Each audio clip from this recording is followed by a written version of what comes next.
Il voulait libérer l'Afrique. Mais un seul discours a signé sa fin.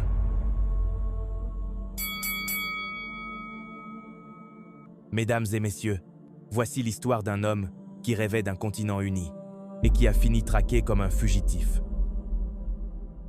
1942. Sirte, Libye. Une tente bédouine battue par le vent.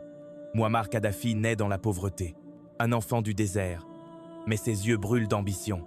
Il lit Gamal Abdel Nasser, le héros égyptien. Il se promet « Je briserai l'humiliation.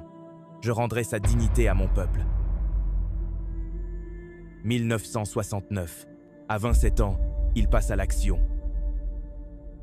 Un coup d'État sans une seule balle. Le roi Idriss Ier est renversé. Au matin, Tripoli découvre un nouveau maître.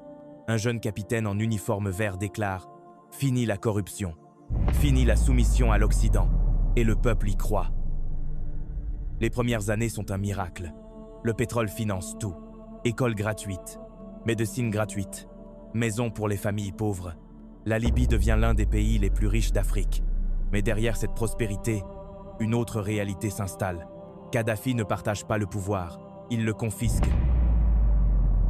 1973, il publie son livre vert, 3 volumes qui abolissent parti et parlement. Le peuple gouverne directement, dit-il.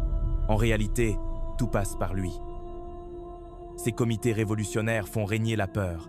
Un mot contre le guide, et on disparaît. Puis il regarde au-delà de la Libye. Il veut unir le monde arabe. L'Égypte, échec. La Syrie, échec.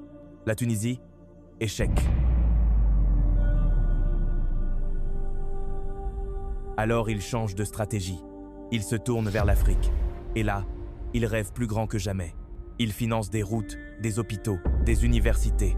Il paie la dette de plusieurs pays africains. Il parle d'une monnaie africaine adossée à l'or libyen.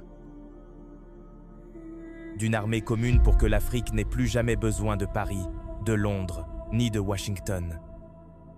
Il est couronné, roi des rois d'Afrique, par des centaines de chefs traditionnels. L'Occident, lui, commence à trembler.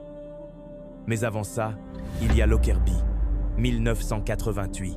Un avion Paname explose au-dessus de l'Écosse. 270 morts. Les États-Unis et le Royaume-Uni accusent Kadhafi. 2 agents libyens sont désignés. L'ONU exige leur extradition. Kadhafi refuse.